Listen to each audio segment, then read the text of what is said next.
اسلام کی آمد سے قبل قوم بنی اسرائیل میں برسیسا نامی ایک عبادت گزار اور پرہیزگار بندہ رہا کرتا تھا۔ یہ ایک نامعلوم اور چھوٹے سے گاؤں کا رہنے والا تھا۔ اس شخص نے اپنی زندگی کے 60 سال اللہ کی عبادت میں گزار دیے تھے۔ سارے علاقے میں برسیسا کو عزت و احترام کی نگاہ سے دیکھا جاتا تھا۔ ایک مرتبہ برسیسا کے گاؤں کے 3 نوجوان بھائیوں کو جنگ پر جانے کی نوبت پیش آئی۔ ان کی ایک جوان اور خوبصورت بہن بھی تھی۔ وہ اپنی بہن کو اکیلے چھوڑ کر جانے سے پریشان تھے۔ وہ چاہتے تھے کہ کوئی ایسا شخص ہو جو ان کی غیر موجودگی میں ان کی بہن کی دیکھ بھال کرے۔ لہٰذا گاؤں والوں نے ان کو مشورہ دیا کہ تم لوگ اپنی بہن کو برسیسا کی سرپرستی میں چھوڑ جاؤ، کیونکہ وہ بہت متقی اور پرہیزگار ہے۔ اس مقصد کے لیے وہ سب برسیسا کے پاس گئے اور اسے لڑکی کی رکھوالی پر رضامند کرنا چاہا۔ برسیسا نے یہ سارا ماجرا سن کر اپنی عبادت میں خلل کا عذر پیش کیا اور انکار کر دیا، لیکن اس موقع پر شیطان نے برسیسا کے دل میں پہلا وسوسہ ڈالا۔ شیطان نے برسیسا کی نرم دلی سے فائدہ اٹھاتے ہوئے اس سے سرگوشی کی کہ اگر یہ لوگ تمہاری طرح کوئی نیک آدمی نہ ڈھونڈ سکے اور اس لڑکی کو کسی غلط آدمی کے پاس چھوڑ گئے تو اس لڑکی کی زندگی خراب ہو سکتی ہے اور تم بھی اس میں برابر کے ذمہ دار ہوگے۔ برسیسا شیطان کی ان باتوں میں آ گیا اور اگلے ہی دن ان 3 نوجوانوں سے ان کی بہن کی رکھوالی کی ذمہ داری قبول کر لی۔ اب وہ نوجوان لڑکی برسیسا کی عبادت گاہ کے سامنے والے گھر میں رہنے لگی۔ شروعات میں برسیسا کھانے پینے اور دیگر ضروریات کی چیزیں اپنی عبادت گاہ کے باہر رکھ دیا کرتا تھا اور وہ لڑکی یہ چیزیں اٹھا کر لے جاتی۔ ایک دن شیطان واپس آیا اور اس نے برسیسا کے دل میں یہ خیال ڈالا کہ کیوں نہ تم کھانے پینے کی چیزیں لڑکی کے گھر کے دروازے کے باہر رکھ دیا کرو، اس طرح اسے خود چل کر تمہاری عبادت گاہ تک نہ آنا پڑے اور وہ لوگوں کی نگاہ سے بھی محفوظ رہے گی۔ برسیسا اس بات پر راضی ہو گیا اور کھانا پینا اس لڑکی کے دروازے پر رکھنا شروع ہو گیا۔ کچھ دن بعد شیطان پھر برسیسا کے پاس آیا اور اس سے کہا، کیوں نہ تم یہ کھانا اس لڑکی کے گھر کے اندر رکھو، کیونکہ اس طرح وہ گھر کا دروازہ کھولنے اور گھر سے باہر آنے کی زحمت سے بچ جائے گی، انسان کی نظر میں آنے سے بھی محفوظ رہے گی۔ برسیسا کو شیطان کی یہ بات بھی بہت بھلی محسوس ہوئی اور اس نے کھانا پینا اس لڑکی کے گھر کے اندر رکھنا شروع کر دیا۔ کچھ عرصہ گزرا تو شیطان پھر واپس آیا اور برسیسا کے کان میں یہ بات ڈالی کہ وہ لڑکی اکیلی ہوتی ہے اور کہیں تنہائی کی وجہ سے بیمار نہ پڑ جائے، اس لیے تم اس سے کوئی بات چیت کر لیا کرو، اس طرح تم اسے عبادت کی طرف بھی راغب کرو گے اور نیکی کی طرف بلاؤ۔ برسیسا کو شیطان کی یہ بات بھی بہت پسند آئی اور اس نے دروازے کے پیچھے سے لڑکی سے بات چیت کرنا شروع کر دی، لیکن اس طرح گفتگو کرنے کے لیے دونوں کو بلند آواز میں بات کرنی پڑتی تھی اور دونوں کو کوفت محسوس ہوتی تھی۔ اب شیطان نے برسیسا سے کہا کہ تم لڑکی کو اچھی اچھی باتیں سکھا رہے ہو اور وہ خود بھی عبادت کی طرف راغب ہو رہی ہے، تو اس میں حرج کیا ہے کہ تم اس کے کمرے میں جا کر اسے یہ باتیں بتایا کرو۔ برسیسا نے شیطان کی یہ بات بھی مان لی۔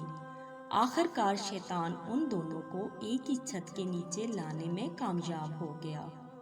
کچھ دن اسی طرح نیکی کی باتیں کرتے گزرے اور پھر ان دونوں کے درمیان آتش عشق بھڑکنے لگی۔ وہ نوجوان لڑکی برسیسا کو اپنا حسن، ادائیں اور اپنے جلوے دکھانے کا کوئی موقع ضائع نہ کرتی۔ ادھر برسیسا کی نگاہیں لڑکی کے حسن سے نہ ہٹتی۔ یوں معاملات بگڑتے چلے گئے اور وہ دونوں بدکاری کر بیٹھے۔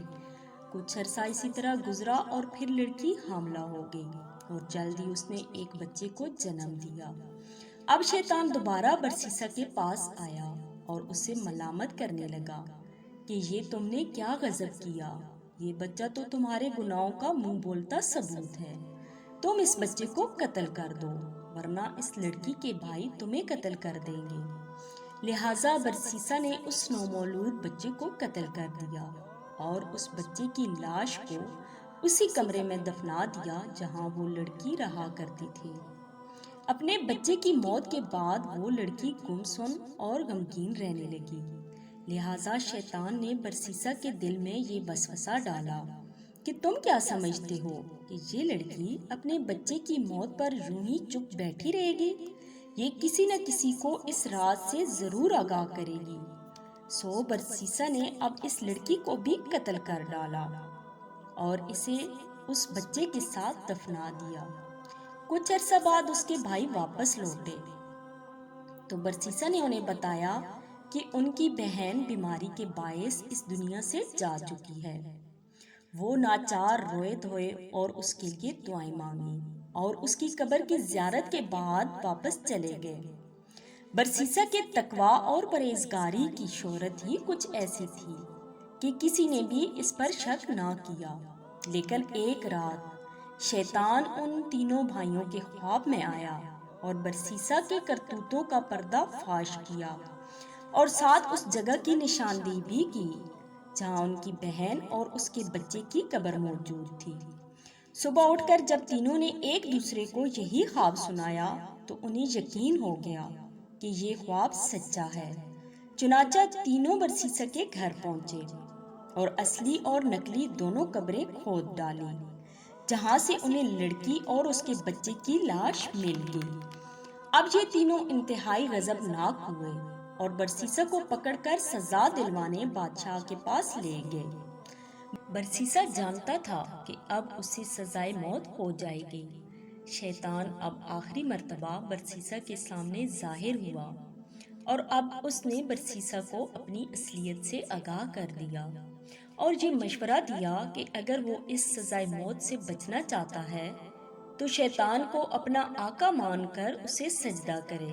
برسیسا نے موت کے ڈر سے یہ عمل بھی انجام دے دیا اور شیطان کو سجدہ کر بیٹھا۔ اب شیطان نے برسیسا سے کہا کہ میرا تو اس سے کوئی تعلق نہیں ہے، میں تو اللہ سے ڈرتا ہوں جو تمام جہانوں کا رب ہے۔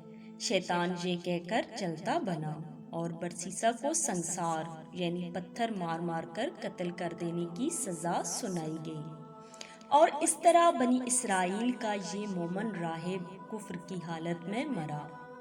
ہمارے لیے اس واقعے میں بہت ساری عبرت موجود ہے کہ شیطان کس طرح ایک عابد اور زاہد شخص کو بھی گمراہ کر سکتا ہے۔ شیطان لمبی تدابیر کر کے انسان کو گناہ کے قریب کرتا چلا جاتا ہے۔ وہ ایک دوست بن کر انسان کو ورگلاتا ہے جبکہ شیطان انسان کا کھلا دشمن ہے۔ جس طرح شیطان نے برسیسا کو غلط مشورے دیے اور اپنے وعدے سے پھر گیا، اپنے گمراہ کرنے والوں کو بھی شیطان قیامت کے دن کہے گا کہ میں نے جو بولا وہ جھوٹ تھا اور اللہ کا وعدہ سچا ہے۔ میرا تم پر کوئی بس نہیں تھا لیکن تم نے میرے جھوٹ پر عمل کیا اور گمراہ ہو گئے۔ ناظرین، یہ تھی ہماری آج کی ویڈیو۔ اگر پسند آئے تو لائک شیئر کرنا مت بھولیں اور ہمارے چینل اردو ناول کہانی کو ضرور سبسکرائب کریں۔ شکریہ۔